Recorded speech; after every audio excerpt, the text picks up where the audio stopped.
Hello guys, welcome back to our channel Doubt Expert. So आज हम इस session में लेके आए हैं आपके लिए सी टेट का।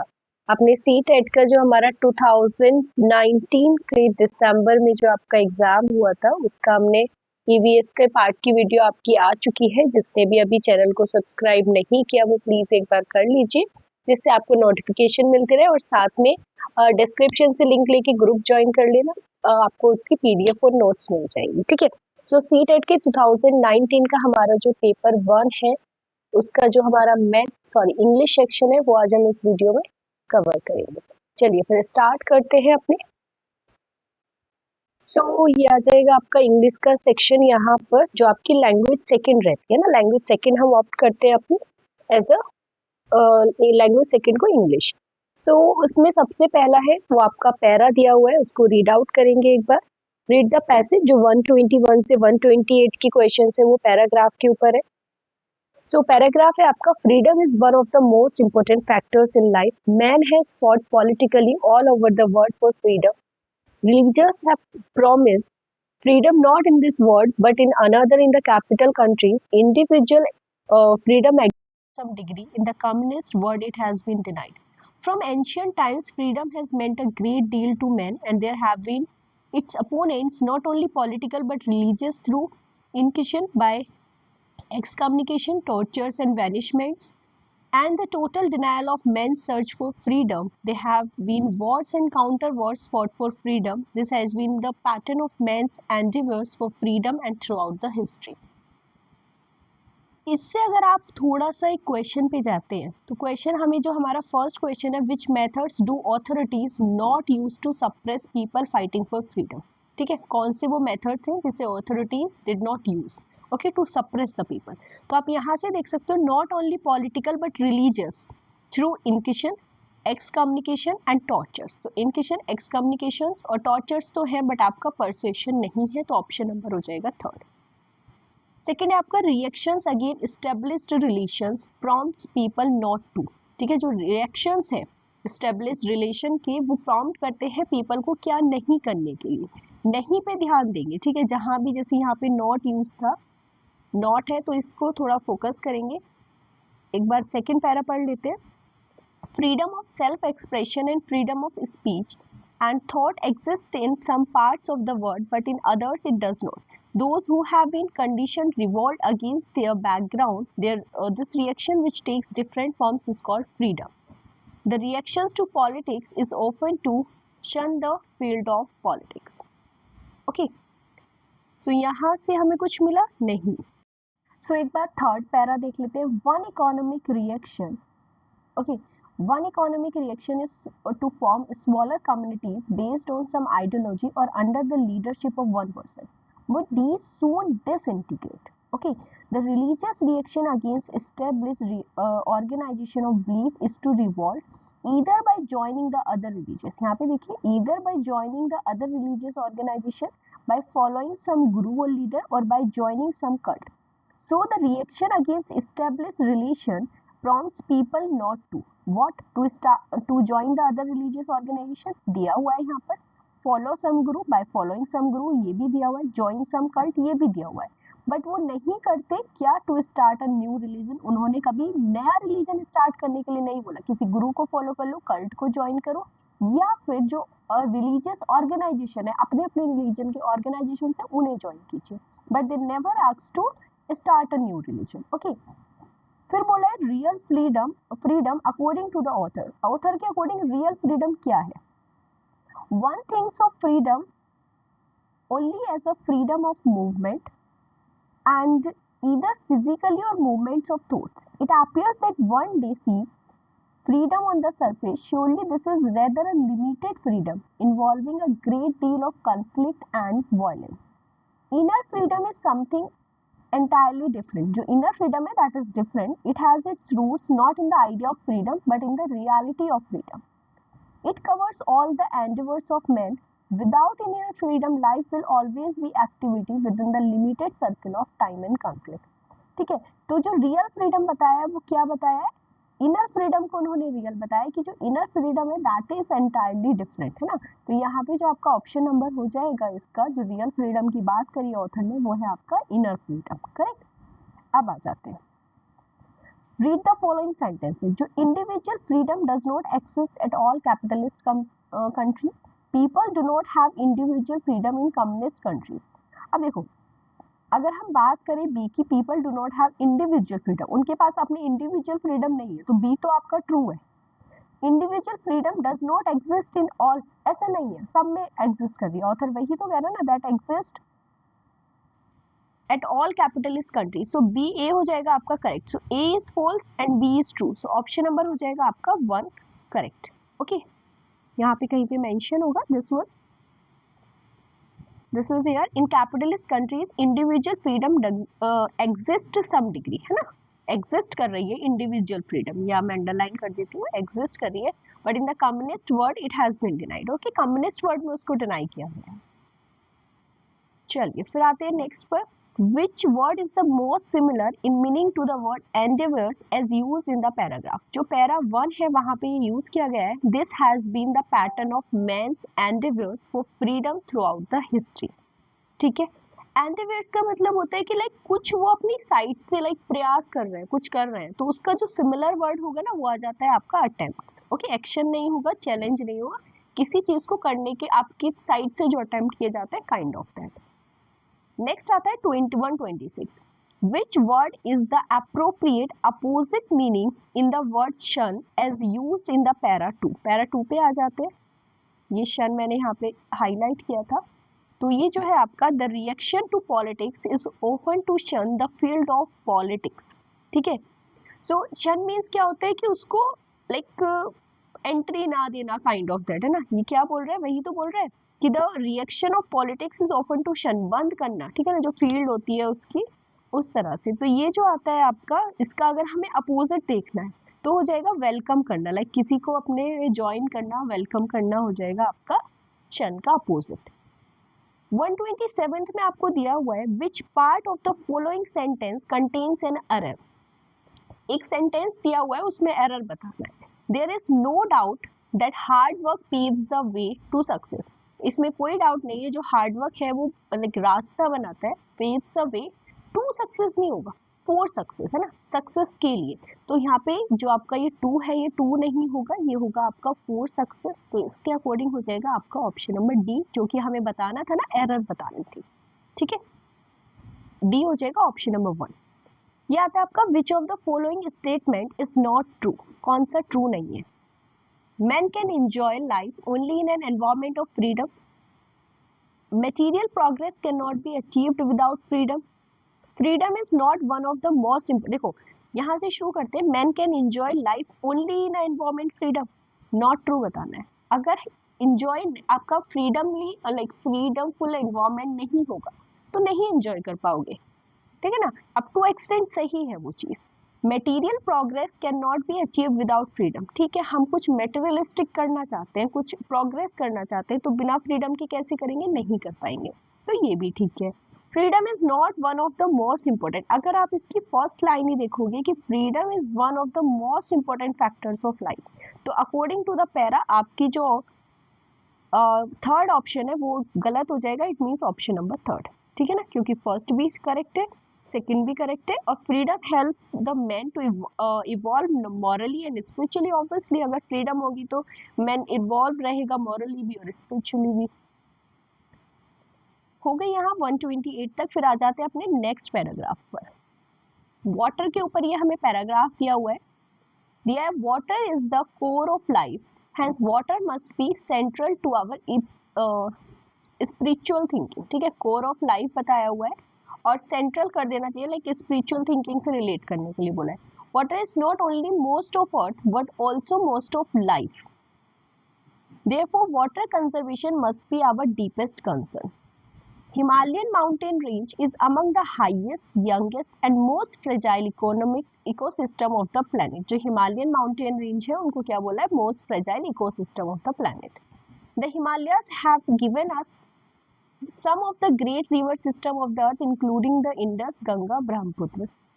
Okay, New Salween, Yangtze and Mekong. The Himalayas are also the third pole of for they contain the largest mass of ice and snow. क्या बोल दिया, दो पोल होते हैं तो हमारे हिमालयास को उन्होंने थर्ड पोल बोल दिया क्योंकि उनका लार्जेस्ट मास है किसमें, आइस और स्नो का, outside the earth's polar region. Polar regions पे तो है जो इंडिया सॉरी अर्थ के जो दोनों पोल्स है उन पर तो है, बट उससे ज़्यादा फिर जो थर्ड नंबर पे आएंगे वो हिमालयास है. There is a permanent snow line above 5,000 meters. Some of the glaciers in the regions are the longest outside the two poles. एक बार क्वेश्चन देख लेते हैं इसके एक दो. Which of the following has not been mentioned? फिर से आपका अंडरलाइन ये ऑलरेडी कर दिया है, नॉट बीन मेंशन, क्या मेंशन नहीं किया. The Himalayas provide us with highly productive ecosystem. अभी तो बताया ना कि हिमालय हमें बहुत ही ज़्यादा एक बड़ा इकोसिस्टम प्रोवाइड करती है. Himalaya provide water to more than 1,000 people, irrigate million of hectares. Himalaya form the backbone of our tourism industry. थोड़ा अलग आगे पढ़ेंगे इसमें तो ये वाली लाइन भी मेंशन है कि मोर देन 100 पीपल को क्या करते हैं, प्रोवाइडिंग वाटर, राइट. ये भी ठीक है. यहाँ पर थोड़ा यहाँ पे आगे बढ़ेंगे, थर्ड वाला क्या था, इरिगेट मिलियंस ऑफ, तो ये भी आई गेस होगा, यहाँ पे देख लेते हैं. And millions of hectares of length in South Asia that is irrigated. तो जो आपका नहीं होगा करेक्ट वो हो जाएगा आपका ऑप्शन नंबर 4 कि हिमालयास जो है वो एक बैकबोन है टूरिज्म इंडस्ट्री की. ऐसा नहीं है, हिमालयास पे इतना टूरिज्म नहीं है अभी, तो बैकबोन तो नहीं बोल सकते, ठीक है. और ऐसा कुछ दिया भी नहीं है पैराग्राफ में. Which of the following is false, फिर से हाईलाइटेड है फॉल्स, क्या गलत है. Himalayas mountains are a fragile resource. Paragraph पे जाते हैं, मैं बता देती हूँ. फ्रेजाइल रिसोर्स मैंने बताया था, यहाँ पे बोला था फ्रेजाइल इकोसिस्टम, ठीक है. उसके बाद climatic change has little effect on the, they bring prosperity. हाँ, प्रॉस्पेरिटी तो आती है जब इतने लोगों को पानी प्रोवाइड किया जा रहा है और इतना इरिगेशन प्रोवाइड करी जा रही है तो प्रॉस्पेरिटी तो आ रही है. They have some of the longest glaciers, वो भी ठीक है, बट क्या क्लाइमेट चेंज इसको इफेक्ट नहीं करता, वो एक बार देख लेते हैं. यहाँ से आ जाते हैं the greenery, benevolent climate, highly productive अभी बताया ना उसमें. Food production, overall happiness in South Asia are in fact attributable to the bounty of Himalayas. They are not only beautiful, they are the life givers. सिर्फ beautiful नहीं है, life givers है. Little wonder that they are venerated at a abode of goats. To keep the third pole preserved through assured conservation is one of the greatest challenges for the contemporary world. Himalayan mountains are a common but fragile natural resource as mountain ecosystem has enormous bearing on the earth system. Their special care, regeneration, conservation of the pristine resource would only bring more happiness, peace and prosperity. ठीक है, वही दिया हुआ है जो हम line अपनी ढूंढ रहे थे. प्रॉस्पेरिटी भी हो गई आपकी, लॉन्गेस्ट ग्लेशियर्स भी हो गए. बस जो चीज़ है वो है आपकी कि जो क्लाइमेट है, ऐसा नहीं है कि क्लाइमेट जो है उस पर बहुत कम इफेक्ट डालेंगे. क्लाइमेट विल बी अच्छे से इफेक्ट करेगा क्लाइमेट, ओके.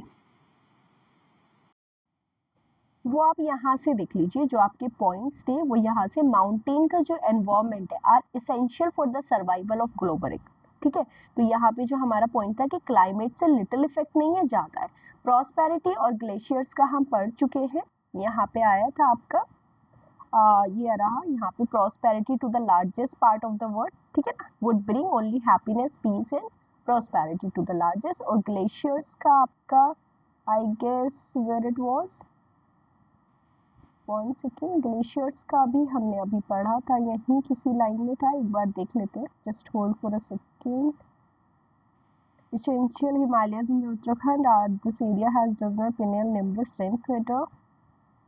चलिए एक बार ऊपर आ जाते हैं. ये रहा आपका, some of the glaciers in the region are the longest outside the two poles, है ना.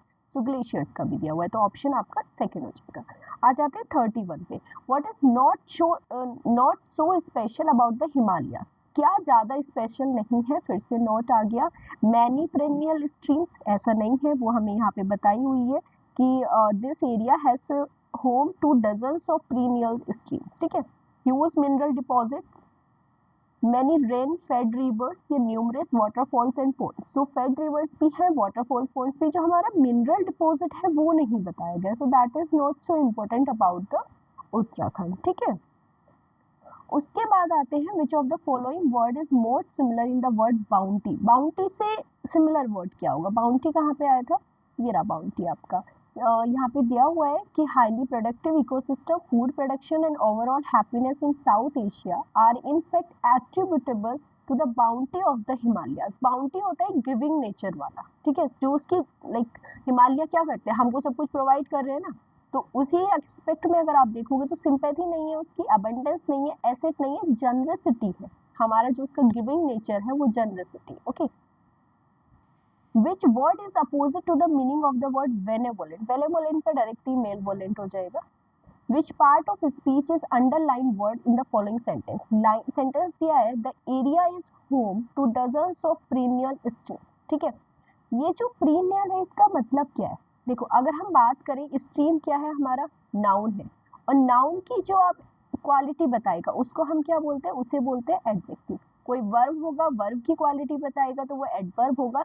तो पेरिनियल जो हो जाएगा वो एक नाउन को डिफाइन करने वाला है, तो इसका मतलब ये हो जाएगा आपका adjective, option number 3। In the context of passage which of the following is not true? कौन सा ट्रू नहीं है? We can not survive with water, ये तो करेक्ट है। It is a life line for our farmers, जब इतना irrigation provide कर रहे हैं तो लाइफ लाइन है। It is considered holy by most religions, it is the core of life, ये भी है। बट पैराग्राफ में कहीं भी ये मेंशन नहीं है कि ये होली बाय मोस्ट रिलीजन्स है, ठीक है ना, इसको होली रिवर माना, सॉरी रिवर नहीं है, लाइक होली माना गया है by most of the religion, ऐसा नहीं है। तो ऑप्शन नंबर 3 आपका करेक्ट हो जाएगा, क्योंकि नॉट ट्रू पूछा है। फिर आ जाते हैं अपने क्वेश्चन नंबर 136 पर। A teacher wants to create language rich environment. जो टीचर है वो अपनी क्लास में एक अच्छा एनवायरनमेंट बनाना चाहता है लैंग्वेज के पर्सपेक्टिव से, तो उसे क्या करना चाहिए? लैंग्वेज की लैब ओपन कर देनी चाहिए? नहीं। मोटिवेट करना चाहिए पेरेंट्स को कि उनको लैंग्वेज गेम और एक्टिविटीज खरीद कर दे? ऐसा कुछ नहीं है। Provide an opportunity where the language is seen, notice and use. Obviously हमें एक ऐसा एनवायरनमेंट प्रोवाइड करना होगा जहाँ पे बच्चे को उस लैंग्वेज को दिखाई दे, ठीक है ना, लाइक कहीं पर वो दिख रहा है कि क्या लिखा हुआ है, नोटिस कर सके वो उसको और अपने लाइफ में उस चीज को यूज कर सके, तो वो अपॉर्चुनिटी देना ही करेक्ट रहेगा। Ask student to use only English while communicating, ऐसा नहीं है, आप उसको बाउंड कर दो कि भाई जब भी आप क्लास में रहोगे, दोस्तों से बात करोगे, टीचर से बात करोगे तो इंग्लिश में बात करोगे, ये तो बाउंडेशन हो गई, तो ऐसे तो नहीं सीख पाएगा बच्चा, है ना, वो एनवायरमेंट नहीं मिल पाएगा अच्छा। फिर आते हैं क्वेश्चन नंबर 137 पे। Literature for children is considered as, जो लिटरेचर है वो बच्चों को कैसे लाइक प्रोवाइड करना चाहिए, कैसे उनको कंसीडर करना चाहिए कि ये क्या है? एडिशनल बर्डन, बर्डन आ गया, बोझ तो नहीं है। ऑथेंटिक सोर्स या हिंड्रेंस मटेरियल, हिंड्रेंस भी एक रुकावट के लिए बोल रहा है, तो अब लिटरेचर रुकावट के लिए तो नहीं यूज होगी ना रीडिंग में।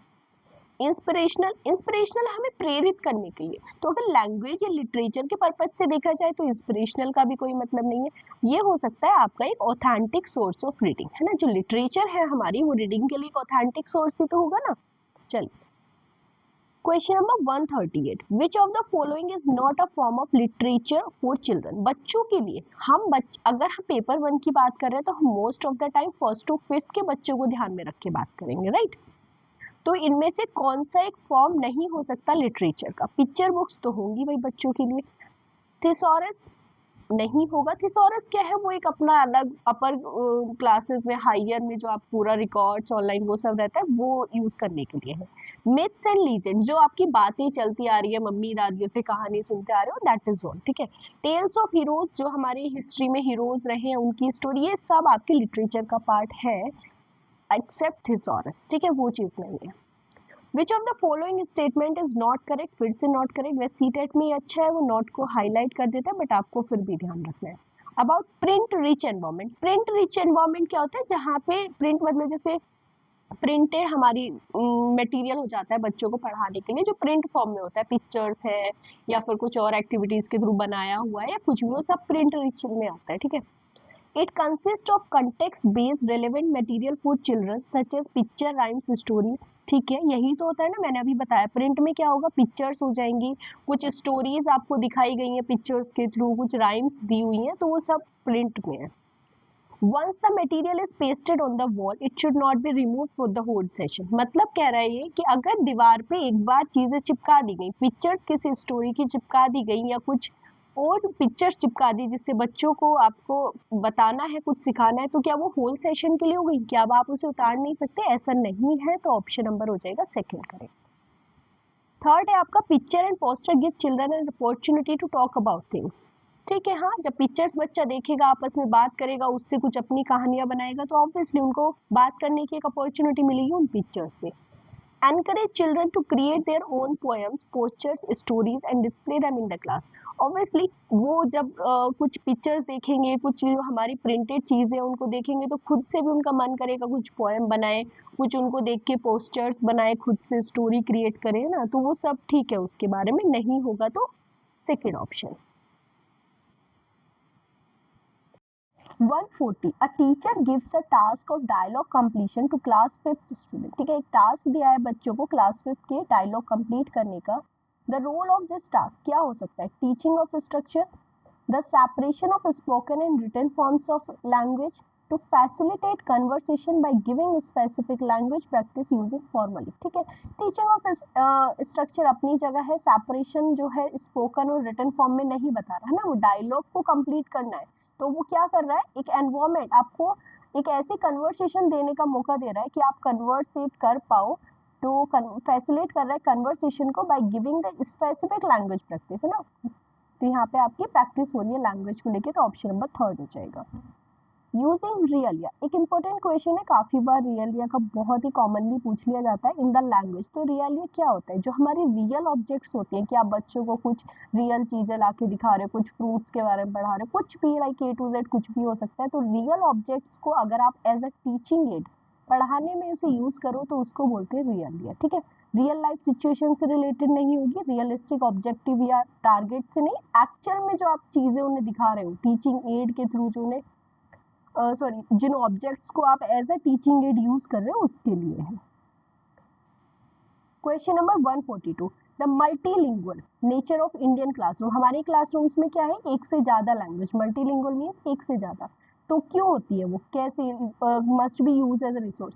Every child feel secure and accepted. हाँ, बच्चे को सिक्योर होता है, ऐसा नहीं कि आपने इंग्लिश में पढ़ा दिया, अब जिस बच्चे को हिंदी में आता है वो बैठा है, उसको वो समझ नहीं आ रहा। तो मल्टीलिंगुअल का है कि सभी बच्चे सिक्योर लाइक फील करें, एक्सेप्टेड करें कि हाँ हमारी लैंग्वेज में भी पढ़ाया जा रहा है। ठीक है, ऐसा नहीं है कि every child learn at the same pace, ये तो हो ही नहीं सकता कि बच्चा एक ही, सारे बच्चे एक ही तरीके से सीखे या फिर ज़्यादा लैंग्वेज सीखे, ये भी मोटिव नहीं है। The teacher develop language proficiency, ये भी नहीं है। मेन है कि बच्चे को सेफ, सिक्योर, एक्सेप्टेड फील हो।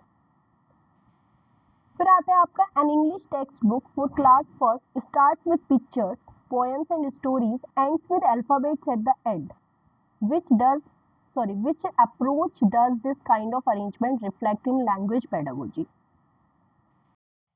लैंग्वेज पेडागोजी में बोल क्या रहा है कि क्लास फर्स्ट के बच्चों को पहले पिक्चर दिखाई, मतलब एक बहुत बड़ी चीज आपने बच्चों को दिखा दी, पहले एक पूरा पिक्चर बता दी कि ये होता है, ऐसे ऐसे होता है, फिर आप उसमें डिटेलिंग में जा रहे हो, लाइक लास्ट में आप डिटेल्स में जा रहे हो। तो ये आपका कौन सा टाइप हो गया? Bottom to sorry top down approach आपका हो जाएगा, that is the option number third. ठीक है ना, टॉप मीन्स बहुत बड़े फॉर्म में आपने दिखा दिया, फिर डाउन लाइक उसको छोटे ब्रीफली चीजों को समझा रहे हो। Question 144 while checking the notebooks, the teacher observed that a child has repeatedly made some errors in writing such as images as BD, MW, the child is showing the signs। देखो, जब भी कभी बच्चे इन चीजों में बोलता है कि B को D बोलना, B को D लिखना, M को W लिख रहा है, ठीक है ना, और भी बहुत सारी मिस्टेक्स करता है, तो वो लर्निंग प्रेफरेंस नहीं है, स्टाइल नहीं है, वो डिसेबिलिटी है ना, लर्निंग डिसेबिलिटी है बच्चे में। A teacher is telling a story with action and gesture to class third student. After this she asks them to draw picture। जो उसने स्टोरी सुनाई है बच्चों को, बाद में टीचर ने बोला है कि उसी स्टोरी की पिक्चर्स ड्रॉ करनी है ग्रुप्स में। What do you think she asked them to? उसने, टीचर ने क्यों कहा ये बच्चों को पिक्चर बनाने के लिए क्यों कहा? She wanted to assess their colouring drawing skill. नहीं, अब लिटरेचर है तो वो कलरिंग और ड्राइंग स्किल तो नहीं देखेगी ना। She has completed her lesson as per her lesson plan, so she engaged them in drawing। ऐसा भी नहीं है कि भाई अब उसका लाइक अपना चैप्टर पूरा हो गया तो ठीक है बच्चे ड्राइंग में इंगेज हो जाएंगे, नहीं। She wanted to access their comprehension of the story, वो जानना चाहती है, वो असेस करना चाहती है कि बच्चे ने जो स्टोरी सुनी है, जो समझी है, वो उससे कितना समझे, है ना। She wanted to see the participation of children, वो नहीं है, वो लिटरेचर है तो ड्राइंग के पार्टिसिपेशन से तो कुछ नहीं है यहाँ पर। फिर आता है question number 146, active vocabulary. Active vocabulary क्या होता है, जो हम लाइक डेली उसमें यूज करते रहते हैं, ऐसा नहीं कि कभी कभी बोल रहे हो, ओकेजनली, या फिर जो डिफिकल्ट होता है। एक्टिव मतलब जो फ्रिक्वेंटली यूज करते रहते हैं, तो option number 3। The major aims of teaching poetry. अब अगर हम बात कर रहे हैं एम की, तो फिर से हम जाते हैं फर्स्ट टू फिफ्थ के पर्सपेक्टिव में। फर्स्ट टू फिफ्थ में आप वोकैब नहीं सिखा रहे हो, हाँ इंजॉयमेंट और एप्रिसिएशन के लिए हो सकता है, ग्रामर का भी कुछ नहीं है भाई, फर्स्ट से फिफ्थ में बच्चा क्या ही सीखता है, तो इंजॉयमेंट और एप्रिसिएशन मेन एम होता है आपका पोइट्री टीचिंग का। फिर आता है question number 148, morpheme is the smallest unit of word, नहीं, स्मॉलेस्ट यूनिट ऑफ मीनिंग है, ठीक है, किसी भी एक वर्ड का मीनिंग जो उससे और ज्यादा नहीं छोटा हो सकता, that is morpheme, option number 2। फिर आता है question number 149, a teacher of class second uses learners knowledge and language to build a bridge between his mother tongue and English language teaching, here learners language is used in teaching language as a, ठीक है, जो class second का बच्चा है use learn, ठीक है, जो teacher है वो क्लास सेकंड के बच्चे की जो मदर टंग है उसमें, और जो हमारा इंग्लिश की लैंग्वेज है उसमें एक ब्रिज बनाने का ट्राई कर रही है, ओके, यूज करती है, या फिर आप ये कह सकते हो कि जो बच्चे की अपनी लैंग्वेज है उसको ब्रिज बना देती है इंग्लिश को सीखने में, तो वो क्या है, तो वो इंग्लिश क्या है उसमें, ठीक है, सॉरी, उसकी मदर टंग जो है वो इंग्लिश सीखने में हिंड्रेंस है, रुकावट है, नहीं, ट्रांसलेशन कर रहा है कि भाई उसमें से उसमें ट्रांसलेट कर दिया दूसरी लैंग्वेज में, नहीं, वो एक रिसोर्स है। हम मदर टंग से ही तो सीखते हैं, अब ऐसा नहीं ना फर्स्ट क्लास में जाते इंग्लिश बोलने लगे, तो जो हमारी मदर टंग है पहले उसमें जाएंगे, तो वो एक हिंड्रेंस नहीं है, ट्रांसलेशन नहीं है, पैटर्न नहीं है, वो एक रिसोर्स की तरह यूज होता है। 150 है BICS, BICS स्टैंड्स फॉर, ये आपका डायरेक्टली हो जाएगा बेसिक इंटरपर्सनल कम्युनिकेटिव स्किल्स, इसकी फुल फॉर्म है। होप सबको अच्छे से समझ आ गया होगा। सो PDF के लिए आप ग्रुप ज्वाइन कर सकते हैं, डिस्क्रिप्शन से लिंक लेके, जिसने अभी चैनल सब्सक्राइब नहीं करा है please subscribe the channel. Okay, चलिए फिर मिलते हैं अपनी नेक्स्ट वीडियो में और PYQs के साथ, टिल देन बाय।